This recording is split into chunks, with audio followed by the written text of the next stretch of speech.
Il n'y a pas si longtemps menacé de fermeture parce que le propriétaire du bâtiment souhaitait le mettre en vente, la chance a finalement tourné pour le théâtre Bus Stop d'Halifax, un petit espace culturel dans le quartier Norton de la ville. Après une campagne de financement réussie, la coopérative qui le gère a finalement pu acheter le théâtre. Ça nous aide énormément maintenant d'être propriétaire du bâtiment parce que, évidemment, on n'est plus locataire, donc on n'a pas de loyer à payer. C'est un peu ce qui nous sauve. Après plusieurs mois très tranquilles, le théâtre commence à avoir un peu d'activité.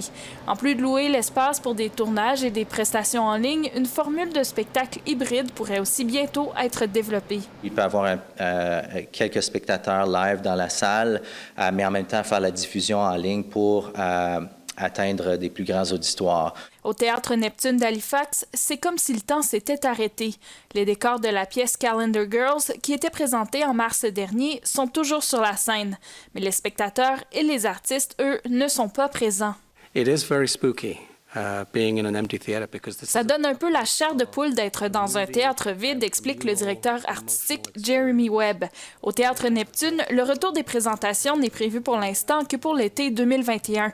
En plus d'une campagne de financement, la direction du théâtre compte elle aussi présenter du contenu en ligne afin de s'assurer un revenu, mais aussi de pouvoir offrir des contrats à quelques dizaines d'artistes et techniciens. Our main priority is to stay connected with our audiences. Notre but est de rester connecté avec notre auditoire pour qu'ils soient prêts à revenir l'an prochain, explique Jeremy Webb. Nous espérons que le contenu de divertissement que nous préparons maintiendra son intérêt pour le théâtre.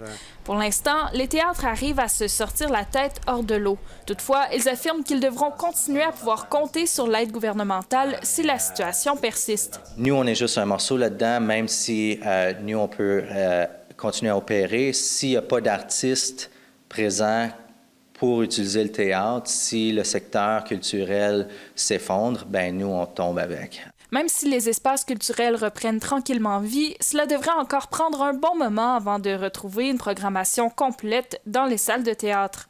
Ici Cassandra Nadeau, Radio-Canada, Halifax.